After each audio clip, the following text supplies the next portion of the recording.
Welcome to another episode of Mental Health Mondays. This is the week of December 4th. Woo! I don't know why I woo every time I say the date. I guess it's just because, like I used to say, another week of life has gone by. We're still here, and that is good. That's a good thing. I am still here. I'm still trying to do everything I need to do to get by, and then some. And it's a struggle sometimes, but we're getting through it. It's going to be all good. Now I'm self-conscious. This light I have set up, I'm scared that it's shining very brightly off of my freshly bald head. I guess I'll figure it out after. That's another thing. Doing this alone, the technical difficulties, I can't sort them out until afterwards because obviously I don't have anyone else in here helping me out, making sure it's going smoothly. It doesn't matter. You don't care. Yeah, another week. This week was pretty good. I'm trying to think. I can't really remember this week. It was a busy week. Busy is good a lot of times. I think we have to take pride, not pride, I think we have to be grateful for being busy. I once heard this quote. It's like, you can't ask to eat and then be surprised when there's a lot on your plate. I didn't make it up, but I just acted like I did for a second. It's a good one, though. You can't ask to eat and then be surprised when there's a lot on your plate. And I got a lot on my plate right now, but that's okay because I want to eat. It's the last thing I need to do, really. But, it's raining lately now. That's nice. That's a nice touch. I know you can't feel that vibe, but I can, so now I'm going to get real somber. Yeah, it's been busy, and that's good. Because if it's not busy, nothing's happening. At least that's what it feels like for me. When I'm, like, sitting still, that's when my worst anxiety and depression and stuff kick in. And obviously, when you're busy, there are plenty of things to be anxious about as well, but it seems to me like, especially when in those quiet moments, is when my brain gets the loudest and when I have the most trouble bringing it back to, like, a calm mid-level, like, bass. What's that word? Baseline. Not to be confused with doom, baseline. A good baseline level of, like, calmness and being a little less anxious than normal. When I'm busy, it seems easier, which might seem kind of backwards because you'd think, like, oh, you got a lot of stuff going on. There's a lot of reason to be anxious, and that's true, but it's like a good anxiety. It's like an anxiety that, like, drives you to get things done versus when you have nothing going on. That anxiety is like, what am I doing with my life? It's more existential when things are quiet around you and your brain has time to, like, get really loud. It seems like the worries are much bigger and, like, larger subjects versus, like, being anxious about getting little things done. So those are two things I teach. It's like a game of Pong. In my head is the little ball. And on one side is I have nothing going on, so my brain's really loud about every deep concept you can think of. And then the other side, the other paddle is I'm so busy I barely have time to breathe, but, like, that means I also don't have time to, like, question my own existence and, like, question my decisions because I'm just focused on getting stuff done. I think it's probably different for every person. Some people probably maybe want to just have nothing going on and just chill and be able to relax for a second. And that is important. Every time I feel bad, let me pause for a second. I realize, drinking beverages, coffee, whatever it might be, I talk about coffee constantly on this, that I get a little burpy, and, like, I'll just, like, casually be like, and then keep talking as if that's ever okay. I apologize. That's probably kind of gross and rude. I don't mean to, but I can't really help it. Anyways, yeah, I'm sure for some people it's like they feel, or no, that's what I was going to say. We all do need that time to, like, slow down and take a break. But for me, that only really, like, works for me after a period of getting a lot done. Because if it's just quiet and I haven't gotten anything done, I just start to feel super low and shitty about myself. And I know that that's not okay, but I think that's just, like, at the same like I know it's probably not a good thing, but at the same time, I don't know that I would want to change that about me, because that's like the main motivating driving factor of me getting things done, is like knowing that if I'm not working, I start to feel really anxious and shitty about it because I want to be getting things done. So in a way, that's like a positive thing, but also it can definitely go too far, where it's like it's okay to not have anything going on sometimes. You can't constantly be working. You do have to take time to relax and take time for yourself. But I think too much of either is probably not good. It's all about that work-life balance that a lot of successful people talk about. Well, actually, not a lot of successful people talk about it, because a lot of very successful people don't have a solid work-life balance. And I think that is, I think that scares me a little, because maybe that plants a false seed in my head of like, to be successful, you have to be a crazy person and never take a break and never, like, you have to be working 24/7. And like, that's partially true. But at the same time, there is room for other things. And I'm getting better at that, but it's still something I really struggle with. Because, like, it's hard. Like, I want the things I want in my life, and I know I have to work really hard to achieve them. But also, there are other things surrounding my life that are technically more important than me, like, fulfilling this, like self-given prophecy that I have in my head of what I'm supposed to be doing with my life. So that's always a tough balance to, like, balance. But I don't know. I don't even really remember how I got on that subject. But that is something. Because I said being busy is good. It is good 99% of the time. Being busy is a good thing. Being too busy to, like, take care of yourself and take that mental inventory and, like, check in on loved ones and check in on yourself, and, like, I guess it all depends. Because my very busy is I'm busy doing things that I love at the end of the day. I might not love them in the moment sometimes because it's like, God, there's so much going on. But I know that I'm choosing this path that's making me very busy. And most of the time, the things I'm doing are things I enjoy that are making me busy. And then there's people who work a job maybe or are in a career path that they don't necessarily love, but it's a good job, and there's nothing wrong with that. I understand wanting to fulfill that side of your needs,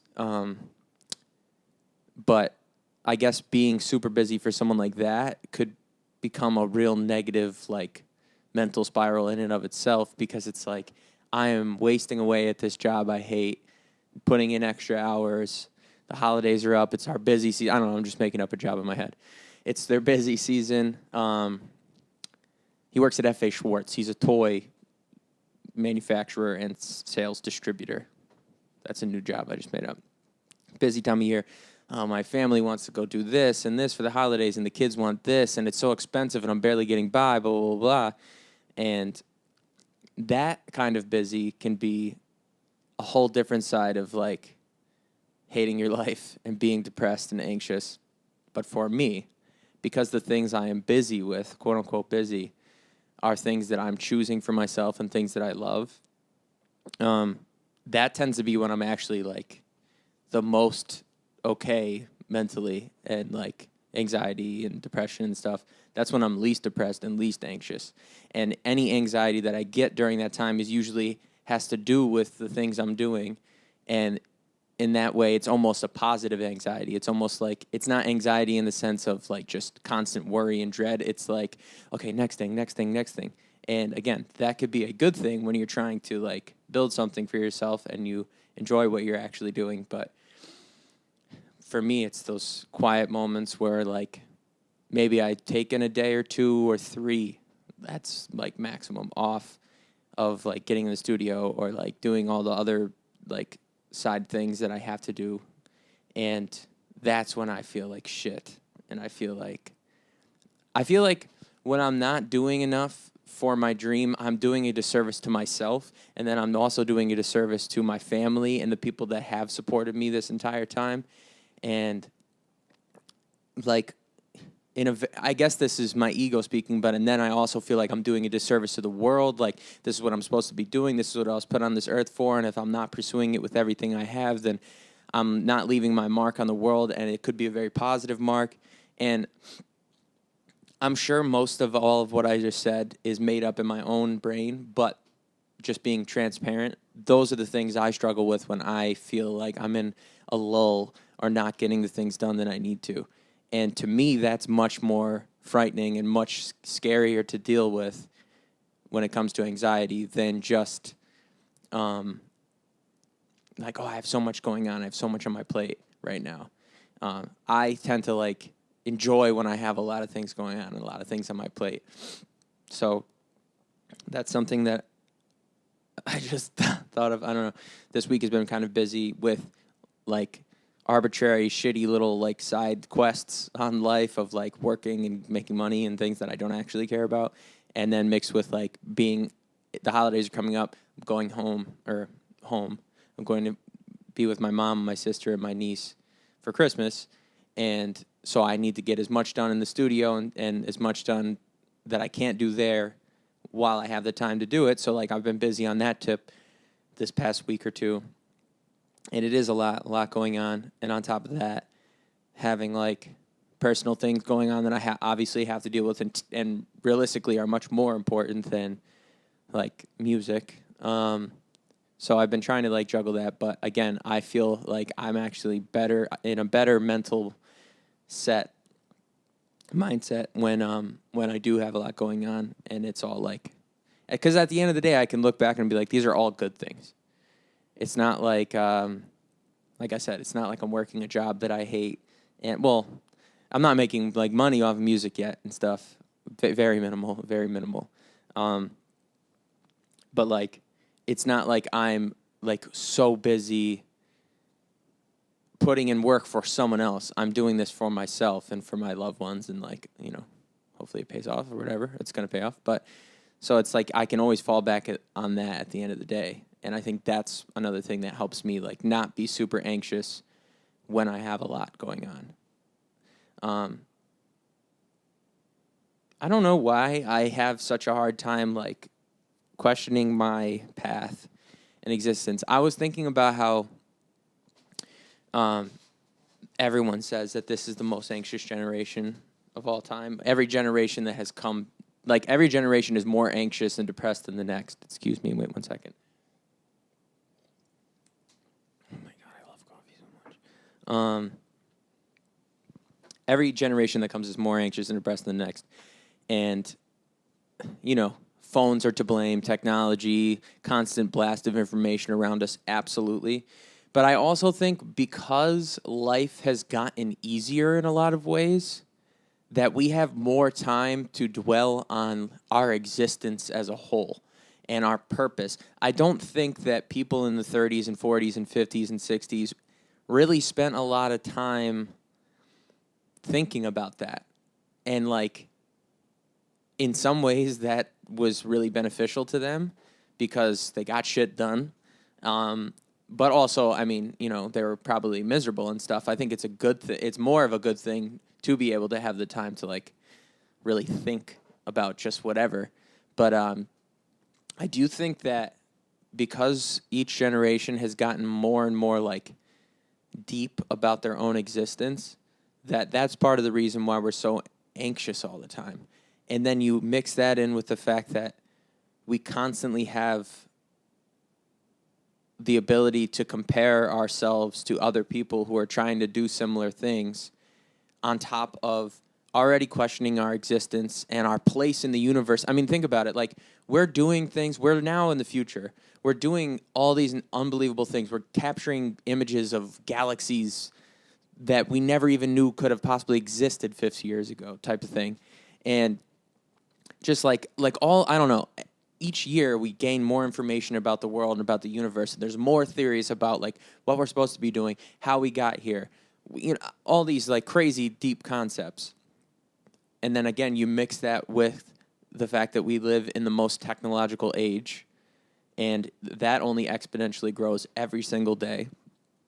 I think that it's like, and you mix that with, add on top of that, the fact that like the average person probably lives a much easier life than they did however many years ago. We're not like the average American is not farming for their own food and like hunting for their own food. There are plenty of people who do that. But I'm saying, like, because we kind of have a lot of things taken care of for us, things that evolutionarily we've had to worry about since the dawn of time, now are kind of, I mean, yeah, you have to make sure that you eat and drink water and have shelter, but you're not building the house, you're not hunting the food, you're not fetching a pail of water from the well, you're going to the grocery store, you're going to work so you can make money so you can go to the grocery store and get those needs for you. But that's a much easier path of getting those things that you need than actually doing it all yourself. So what I'm saying is I think that our brains have so much more time to dwell on things like our existence and our purpose. And I didn't really like the way that I said that to that person 4 years ago. You know, like, we just have more time to dwell on all these really tiny little details of life and make them so big, more time than any generation has had before. Plus the technology, plus the blast of information and the news and all these insane world events that are coming with the changes of technology moving into the future. And it's a lot. I was just thinking, I think that all of those things, it's not just the classic, like, we're addicted to our phones, cyberbullying. Like, it's not just those things. Those are a factor, but then on top of that, you add all of those other things in. No wonder why we're the most anxious generation of all time. And unfortunately, I really only see that increasing because, I don't know, like, if you just follow the path we've been on for 100 years, it's just going in one direction. The one thing that encouraged me is that we also do a much better job of recognizing it now, and people are less afraid to speak to somebody. I mean, there's definitely still stubborn people who are like, you know, I'm fine. I mean, I host this mental health podcast, and I'm trying to dedicate a good part of my life to ending the stigma and getting people to open up about having mental health problems. And even a lot of times I'm like, I'm fine. I don't want to talk about it. And there's a little bit of positivity to that because it's like, you can't always fall victim to your anxieties and worries and depression. Sometimes you do have to ignore them a bit and push through and get your shit done. But less and less people are feeling like that's the only option they have, is to push their worries and depression and anxiety aside and get their shit done. More and more, we are seeing people like open up about it, and it's a lot less of like those old tropes and cliches of like man up and just like, you know, which is a positive thing, a very good thing. I mean, you're seeing like professional athletes take like mental health leave and things like that, things that never in a million years, 20 years ago would you ever have seen something like that happen. So that encourages me because I am worried that the amount of people with anxiety and depression is only going to continue to increase because it only has continued to increase. But I do think that we are headed in the right direction in treating these things and at least acknowledging them. It's like I used to go to AA a lot with my mom, and the first step, you know, the 12-step program to sobriety, the first step is admitting that you're powerless and over this thing. I think that's the first. I'm pretty much positive that's the first step. And I think there's really so much to be gained from doing that when it comes to like anxiety and depression as well. Admitting to yourself, like, I can't go on. Like, I'm admitting right now my anxiety and depression has gotten so out of hand that I have no control over it, and I'm giving up power and trying to control it. I have to do other things to mitigate it. And I think that, like, because the stigma has been, because it's been destigmatized enough, people have kind of realized that on their own too. Like, it's okay, it's beneficial, and it's okay to admit that you're depressed or you're anxious and stuff. So I'm encouraged that with new technology, with advances in medicine, not like literally pills, but advances in medicine as a whole, and just the ever-growing willingness for people to admit that they have a problem with anxiety and depression and mental health issues, that the treatment will only get better. And I just hope that it can keep up with the rising number of people who are experiencing it, because it sucks. As someone who's gone through it for 10 years now, and oddly enough, never before that,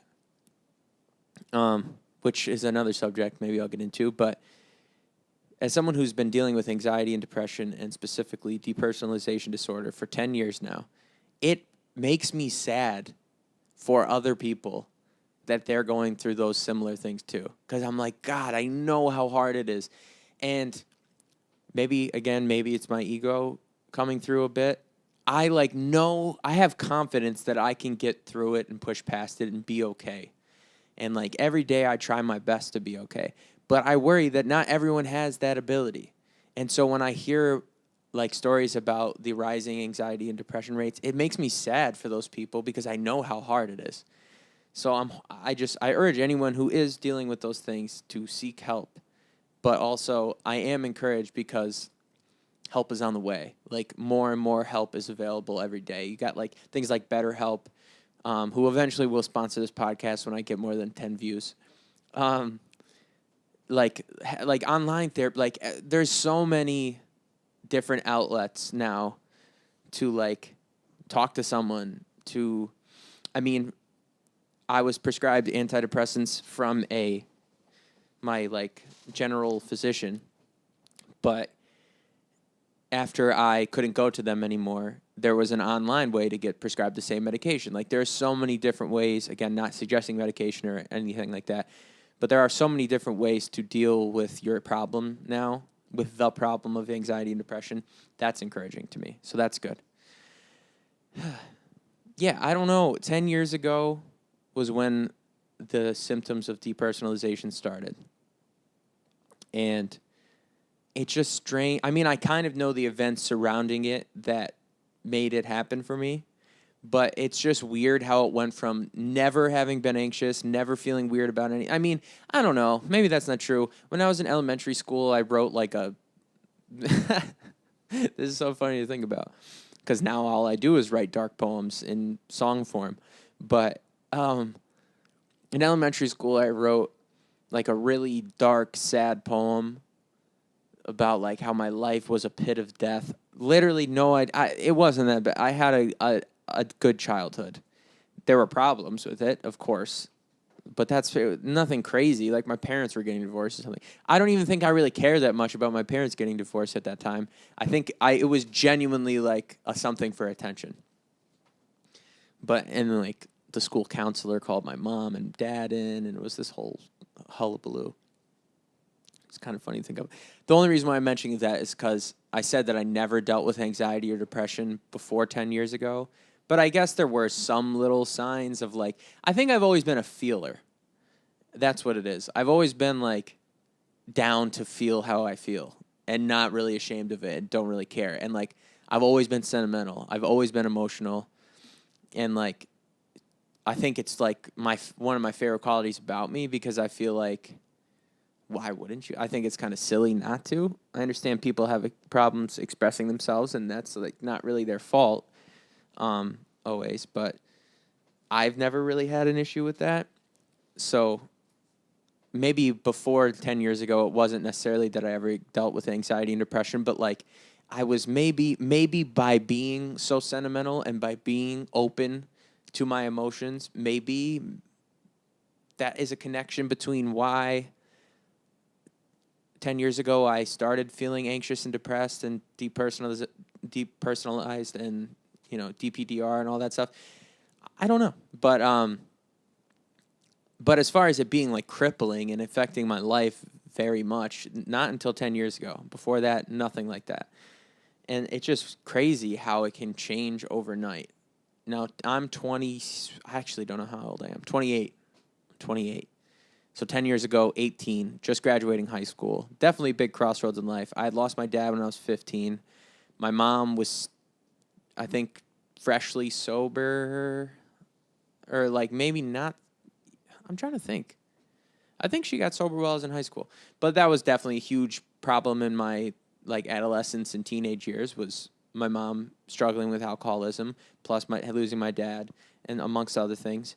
And so I guess it just all hit me at once with a bad experience with drugs. And it sucks because, like, I know for a fact the day, I don't know the actual date, but I know, like, the day, I can remember clearly that it happened. And I think something I've struggled with for a long time is, like, blaming myself a bit for becoming or for dealing with depersonalization disorder, because it was a direct result from using drugs at 18 years old. And it was like a switch flipped in my head. I was fine. This day happened, switch on. And ever since that day, I have thought differently. I have viewed the world differently. And it wasn't the way I just said it was like mushrooms or LSD. It wasn't that. I had already done that and had no problem with that. I realize now, too, what I'm about to say, that people on the West Coast have no idea what this is because they just smoked weed the whole time in high school and shit. But it was legal buds or K2 or spice, whatever you want to call it. It was that fake synthetic cannabinoid shit that was literally just potpourri. Do you know what potpourri is? It's like the stuff you put in your house that smells good, little fuzzy stuff that remotely looked like weed or like ground up shit, sprayed with like a chemical fucking concoction that if you smoked it, you felt high, similar to pot. And at that time, I was a huge pothead. And in a lot of ways, I do have regrets about that, too. I don't regret anything because I like the way I am. I like who I am. I like the way I think. I think in some ways it's a superpower. But also, I wish I didn't have to deal with some of it. So I don't love that I used weed in high school to cope with shit I was going through. Because it's like, dude, you're a kid. Now looking back on it, I pass a high school every day on my way to work. It's like, you're literally a child. And I'm fucking smoking dope. Now I sound like an old man. I have nothing against weed. I think that people can effectively use in their life and it doesn't affect them negatively. But at that time, like, I just, it was like every single day, multiple times a day, from the time I was 16 to the time I was like 20. And then there was like a period on and off in there too. Probably until I was like 21, 22. Anyways. So I thought what I was smoking was weed until after someone told me, oh, this is like that shit, that K2 shit. And I was like, because I was like, this doesn't smell like pot. Again, I hate that I'm saying pot. I've never said pot in my life. I'm trying to be like formal for a half a second here. It didn't smell like weed. It didn't taste like weed. It didn't. And then I realized, because the person said, oh, it's not. And then I was like, oh, this doesn't feel like weed either. And the room just started pulsing. And then the walls got super tight in on me. And immediately, dripping sweat, pale white, couldn't speak, couldn't like walk. And I felt horrible. I mean, I felt horrible. I literally felt like I got poisoned, which is one of the things they allege was used in this shit. Was like they were basically spraying it with rat poison. That's one thing article I've read on it. Anyways, yeah. So I hit it, I smoked it, and I was like, what I thought I was going to do was go to this friend's house, smoke a little weed, go back to, I had Blue Notes rehearsal. Saxophone. It was like the top jazz group at the school.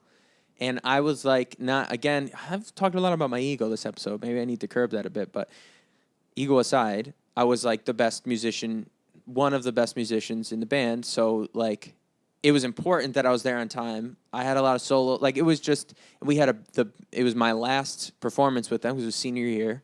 And it was at the Rochester International Jazz Festival, which if you are listening to this and don't know, that's actually like a pretty big deal. It's a huge jazz festival.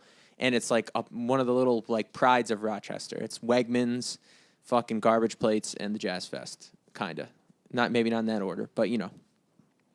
So it was like a big deal. But again, I was a pothead. So I didn't think anything of like, that was a normal thing. I was definitely going to get high before going and playing music because who wouldn't want to do that? Of course, that's what I thought. And so I'm like, fuck, I cannot be in front of any authority figure right now or anyone. Like, I felt horrible. I'm texting my teacher, like, I'm going to be late. I'm going to be late. He's pissed. And finally I get there. He doesn't know I'm, like, high or anything, but he could tell that I was, like, fucking sick. Like, I looked like I was, because that's what I told him. I was like, I don't feel good. I'm really sick. I'm going to be late. And I was drenched in sweat. Again, pale as fuck. Eventually, like, I don't remember exactly the rehearsal, but I'm, like, I didn't fucking fall over or anything. Like, I think I ended up being fine. But, all right, whatever. No harm, no foul. I just kind of chalked it up to, like, all right, another wacky drug experience. At this point, I had been experimenting with drugs and shit. And again, I'm not like endorsing that. I don't think that at 16, 17, 18 years old, you should be doing the things I was doing. But this is my story. This is the truth. And I have no shame at all in the truth of my life. So no harm, no foul, no big deal. Slept it off, whatever. Felt normal the next day. Kept smoking weed. I was fine. But then, like a week later, how much time I got? All right, fuck it. Like a week later, I was 18. I just freshly turned 18 that April. You graduate in June, so like school ends. Like a week later, my 18th birthday present from my mom and my sister was to go skydiving together. Because why not? You can't do it till you're 18. It was awesome, amazing experience. So we go down to visit like my brother down closer to New York, like to the city, and we go skydiving. Amazing experience, whatever. That night, I'm hanging out with my brother, have a couple beers with him and his buddy, and like my brother never really smoked weed like that, but his friend did, and so his friend like had some, and I was like, oh, you like let's definitely smoke, because again, I was a pothead, and so we like smoke, and like while I'm sitting there with my brother and this dude, it's just weed. It's 100% just normal weed. I smoke, and like we're chilling for a sec, and then all of a sudden that exact same feeling and like sensation that I had on the fucking crazy poison shit hit me. And then from then on, it was not just when I smoked. Well, it was every time I smoked weed, I had like that weird panic attack feeling. But also, like, just that was now my new normal. It was like a complete fog came over my brain, and it never disappeared to this day. 28 years old, 10 years later. And, like, I remember getting ready for graduation. Like, you have the whole rehearsal and all that stuff. And, like, I was lucky enough to have quite a bit of family come in. Like, even, like, people who aren't technically family coming in to, like, watch me graduate. Because I was always the baby of my family. Like, it was always, like, all my siblings are a bit older. And, like, I grew up as a little-ass kid in front and, like, around them and all their friends. And, like, was always, like, involved, even though they were 10 years older than me. So I was, like, the little kid at all the, like, cool high school parties and shit like that. So it was like, oh, our baby, little Frankie, which is what I was always called growing up, is graduating. So, like, it was a big crowd and, like, grad party, all the whole typical shit. And I just remember at one point going in from, like, I don't think it was actually my grad party. I think it was just, like, my family was, like, arriving that week. And, like, I remember, like, everyone outside, beautiful day. And, like, everyone's, like, laughing and having a good time. And I had to go inside because I'm like, oh, my God, I don't feel okay. I don't feel normal. I don't feel right. And it was fucking scary. Like, I had no idea what was going on. And, like, I knew that shit was bad news. Like, I remember being kind of mad when I was told after the fact, like, oh, that's not weed, that's this. Because I'm like, what the fuck? You didn't think to, like, say that right away? Which later I learned the person did say that right away. I just didn't hear them. But anyways, I was just, like, fucking terrified. I'm 18 years old. I have no grasp of, like, the real, like, principles of life. And, like, also I'm about to go to college and, like, all this shit. I don't know. I was just so scared. And also, I had gone to therapy after my dad passed and my mom was, like, really bad with the drinking. But like, I had no concept of like dealing with my mental health or the fact that this could even be like a mental health thing. I was just like, oh, you hear stories about people in the 70s, hippies and shit, that took the wrong tab of acid and like they're permanently gone. And I'm just like, oh my God, that's me now. So I was so fucking scared. And then like, I don't know, for like a year or two, it ebbed and flowed. And I think that I got to a point, I stopped smoking weed for a while and then like got back into it heavy and I was completely fine again. And then one day again, the same thing happened. Not the same thing, like I got fucking confused about what I was smoking. Like one of the times I smoked weed, it just like hit me bad again. And I was like, I can't do this. Now, since then, as I've gotten more used to the feeling and like it's never been that intense, but it is a constant thing I deal with. And I guess I should have explained at the top what it is.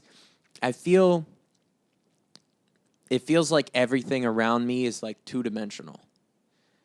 Or like I am not like here. I'm like somewhere further than that. I know that sounds really weird, but imagine we all have these little moments where you're having a conversation with someone, but you're in the back of your head the whole time.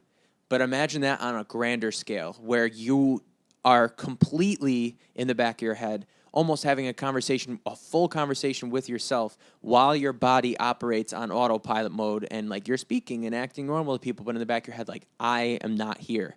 I don't feel right. I feel completely detached from my body. I almost feel like it's gotten to the point at times where I look in the mirror and I'm having trouble recognizing my own face, or I look at my hands and I'm like, these are mine? What the fuck? It's very existential. It's very like, what am I? Who am I? To the point where there have been times when I'm spending time with family and I'm like, oh shit, that's my mom. And then I trip out about the concept of a mother and like, oh, you know what I mean? Where normally she's literally one of my best friends and I'm super close to her and we have a great relationship. It's not like, oh, that's my mom. Like, it's weird. It's like, it's this very strange, specific fucking sensation that there's no, obviously, like a lot of mental health things, there's no cure. There's no medication specifically for depersonalization disorder. It's like a defense mechanism of your brain, specifically and especially in an anxious situation of high stress. It's like your brain is saying, whoa, I don't want to be here, so I'm going to back out. You handle this. And so it's like a defense mechanism for your brain to like kind of detach yourself from these things you're dealing with in actual real physical life. But again, it's not just when something is anxious or whatever. It is all the time for me. Still to this day. Still right now, speaking by myself in this room to my phone. All the time. And I have had many people reach out to me saying like, oh my God, I thought I was the only one. And before I looked into it, I thought I was fucking nuts and I thought I was the only one. I tried to, and especially because it's one of those things like, it's very difficult to describe your symptoms. What the fuck did I even just say? But if you have it, you would understand exactly what I'm trying to get to. And then dealing with this is where the anxiety and depression came in.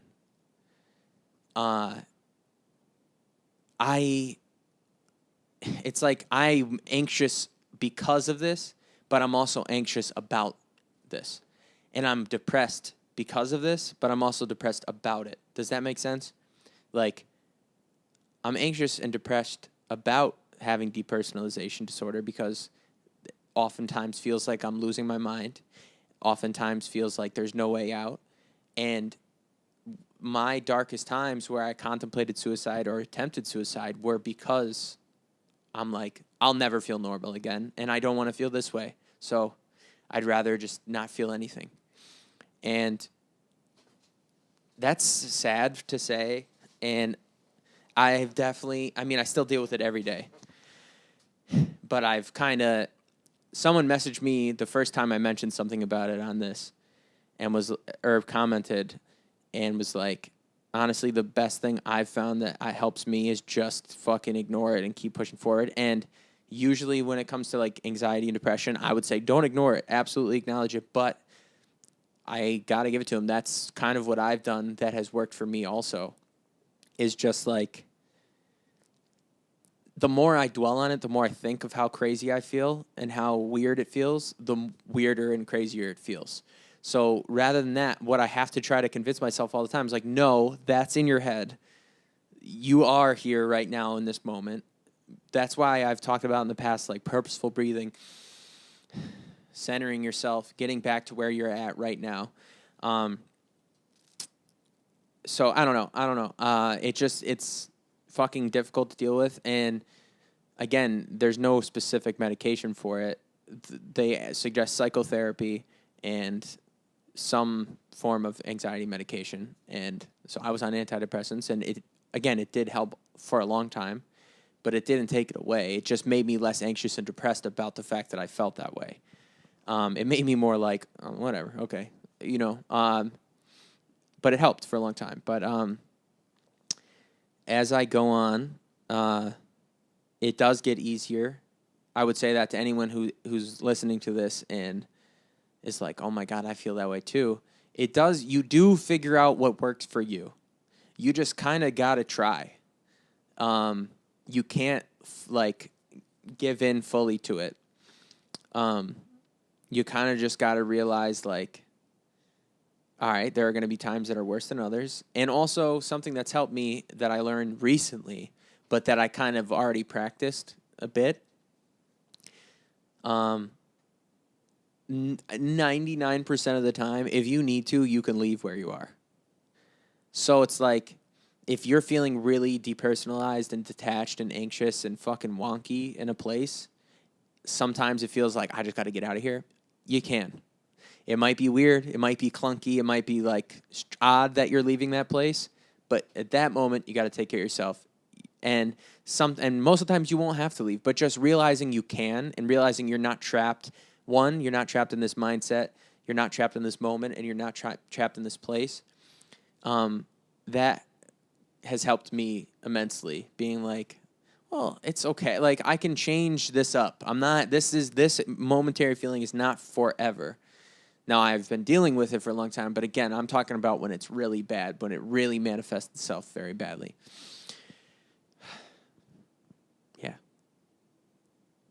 But I think where I was getting at was, so yeah, after having dealt with this for years, I've come to the understanding that my situation is the exact type of thing that could lead to becoming or having DPDR, depersonalization, derealization, surrealization. And that's having some traumatic emotional experiences in your adolescence and teenage years. Like I said, lost my dad when I was 15. Other things growing up. My mom's my best friend. She's amazing. She's been sober for a long time, and I love her no matter what, so I'm not bad-mouthing her. But it was really bad when my mom was in the throes of her alcoholism and at the worst stages of it, and it was just me and her, and my dad was gone, and my siblings didn't live there, and it was scary and frightening and bad. So traumatic experiences when you are a young, developing human being mixed with a bad drug experience or drug use, period. And that's exactly what happened. Again, the weed, I wish that I wasn't such a stone bag in high school just because like I probably could have achieved more. I definitely, like I was always like, school was pretty easy to me for a long time until you have to try. And I think everyone who smoked weed in high school, that's what happens. That's why your parents don't want you to, because you realize, like, I don't care about any of this. I just want to chill and get high and fucking listen to music, play video games, because obviously that's more fun. So I have those regrets slightly of, like, I wish I didn't as much. Anyways, but the weed was not the issue necessarily. It wasn't. It's not good. I should take that back. I'm sure it had something to do with it. 16, 17, 18 years old, brain not fully developed, and I'm smoking weed every single day, darting away from my actual issues that I need to acknowledge and deal with. So you mix that with the traumatic experiences. I also Did hallucinogens multiple times in those years. I did mushrooms a bunch of times. I did LSD a couple times. Again, I hesitate to blame those things because they can also have such incredible therapeutic benefits. And also, as much as I definitely did it too early in life, it did change my outlook on the world, and I cherish that. I appreciate the way I view the world post those things. But the main bad drug use thing was that fucking K2 Spice, Legal Buds bullshit. That was what did me in, dude. It was scary. It was, again, I liken it to like, all right, you're a little kid and you're like sitting on the stairs or something at your house, and you know there's those stair like banister railings that go down like vertically, and you're just fucking around and you like realize you might be able to stick your head through all the way, and then you push a little harder and your head does go through and it's like funny for a second, and then you realize you can't pull your head out. And in that moment, there's that little tiny 2-second moment of absolute fucking panic and fear. Like, oh my God, this is forever now. I'm stuck here. This is me. They're gonna have to cut off my head. You know, little kid. That was the exact feeling I had for a year-long period of like, oh fuck, I fucked up. Like, this is my doing. I'm an idiot. I should have never done that. I put myself in the situation to experience that experience, and my life is forever changed because of it, and there's no going back. And that is what I struggled with for a long time. Of like, fuck, I'm never going to feel the same again. I've gotten to a place now where I kind of have embraced the fact that I'm not going to feel the same. It's like, yo, what am I going to do? All I can do is use it as like a lesson, a blessing. It's at times a miserable experience to feel that way. But it also it's like, I feel like now I kind of see social interactions and like the way of the world and the universe in slow motion. It's almost like my brain broke in that moment, but it also allowed it to open up and accept so much other information in that most people, I think, ignore. And in that way, it's like I'm okay with how I go about my day-to-day life in terms of the way I think and perceive things. But for a while, it was only scary, and it was only frightening, and it was only like, I hate how I feel. I think now I've dealt with it for so long, I don't even remember what I felt like before this happened. So that's why then, when I was closer to having felt, quote-unquote, normal, I had more of a reason to dwell on the fact, like, I don't feel the same as that anymore. It was like one day it's here, one day it's gone type of thing. So it's like, oh, no. It's as if, like, I was mourning a death. Like, that person was there 2 seconds ago, they died, and now they're not there anymore. But that person that died was me, and I'm going on without what I thought was me. And now it's been years, and I still mourn that loss, but I have a different way of dealing with it, because that's what happens when you lose something. As time goes on, it doesn't get easy, but it gets different. And so maybe that's why nowadays I don't dwell on the fact that I'll never feel the same again. I wish that I could curb it more than I do, for sure. Like, I'm not saying, like, this is me, it's okay to feel this way. Like, it's not good. But every day it seems like I like turn the knob just one tiny bit of like how I'm dealing with it, and like I become more comfortable, and the symptoms lessen and lessen, and all that's left is the fact that my perception of the world is different, and I like that part of it. So it's like daily I do, like, other than like, sorry for saying like so many times, other than when there's like a bad I just said it again, there is a like anxiety or a panic attack, usually that is accompanied with the symptoms of depersonalization for me. So in those moments, that sucks. But on a just baseline level, every day when I'm like going about my shit, it's less of the like overwhelming depersonalization feeling every day. So I think it's because I'm getting more used to it, but also getting more used to it is like I don't know how to explain it necessarily. I'm getting more used to it, but I'm also like,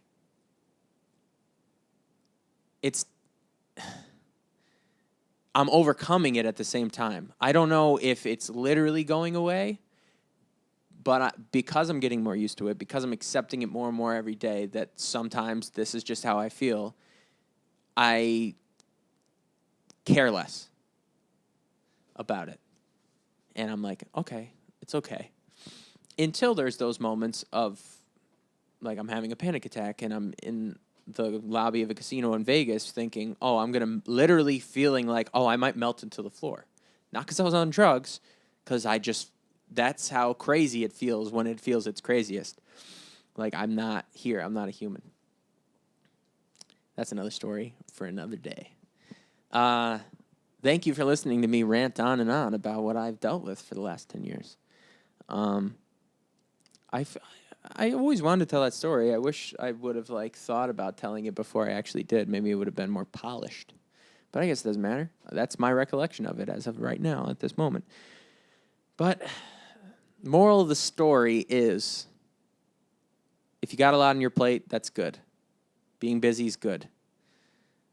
Being busy means you're attacking things, you're doing the right thing, you're headed in the right direction. I've said it before, it's like a video game. When you're lost and then all of a sudden you see more bad guys you got to beat, then you know you're heading in the right direction again. So being busy is good. Cherish it. Take pride in the fact that you have set yourself up to be in a position to be busy. Also, don't get too anxious when you are busy, and don't get too anxious when you aren't busy. That's something I'm working on myself. And also, if you have ever had a feeling like that, feel free to reach out, because I know specifically with this, it's kind of a weird one. I think more people feel it than they realize, and then maybe you hear someone talk about it, and you're like, oh, shit, that's what I'm dealing with, because I've gotten that a couple times from a couple different people. But if you're listening to this, watching this, and you deal with that, feel free to reach out, dude, because I know how lonely of a feeling it is. Like, oh, my God, what the fuck is going on? What was the one other thing I talked about? Oh, why our generation is more anxious. Yeah, all that stuff too. But again, thank you so much for listening. Holiday season's coming up, or holiday season's upon us. Make sure you stay safe. Make sure you spend as much time with your loved ones as you can. If you can't, call them, check on them, check on your friends, all that good stuff. It's important. It's really what this whole thing is all about, life. It's just sharing moments of love as often and for as long as possible. And the holidays are always a nice reminder of that. So make sure you do that this week and the following weeks and every day.